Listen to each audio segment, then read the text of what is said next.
I'd been suffering from severe daily migraines for several years. The doctors didn't know why, and no medication or treatment seemed to cure them. Then I was hit with back-to-back infections for several months. I was fatigued to the point that sleep was not restorative, and stomach upset meant that I'd been on a liquid diet for weeks on end. But all of my symptoms were blamed on the typical stresses of life and on being a sole caregiver for my dear mama. Patient blaming at its finest. For years, not cool. Finally, at the start of this year, a doctor decided to test my vitamin B12 level. It was undetectable. That means it's amazing I was even alive. Your body requires vitamin B12 to function and thrive. Since I have a lifelong needle phobia, I got lucky that my doctor agreed to run a bunch of tests at once, rather than ruling out diseases one by one.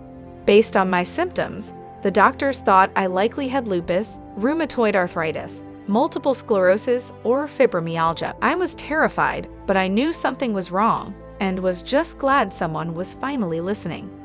The results came back, and the doctor told me I tested positive for antibody to intrinsic factor. Huh? I had no idea what that meant. Turns out, it means I have autoimmune pernicious anemia, which prevents my body from absorbing vitamin B12 through food or supplements. I had literally been sick my entire life, and no one knew why until I was 33 and nearly bedridden. Because I can't absorb vitamin B12 through my stomach, I require injections of vitamin B12 to live. About 5 months ago, I won the battle to begin daily injections and for the first time saw an improvement in my condition. Unfortunately, that wasn't until I got significantly worse. That was when I was scared I wasn't going to make it to my 34th birthday. That's when I was too tired to chew, and I was so weak I could barely crawl to the bathroom.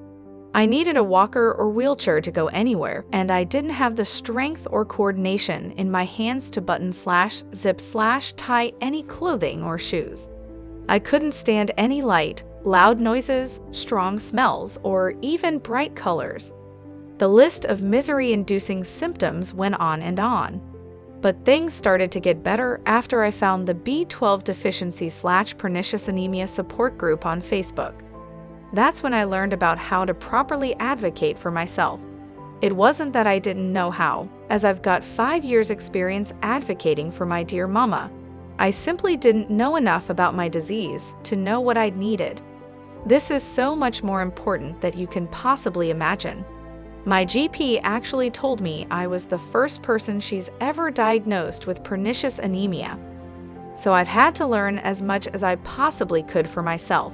As I learned more about it, I discovered that I've actually been showing symptoms of B12 deficiency since I was a toddler. It explained so much in my life.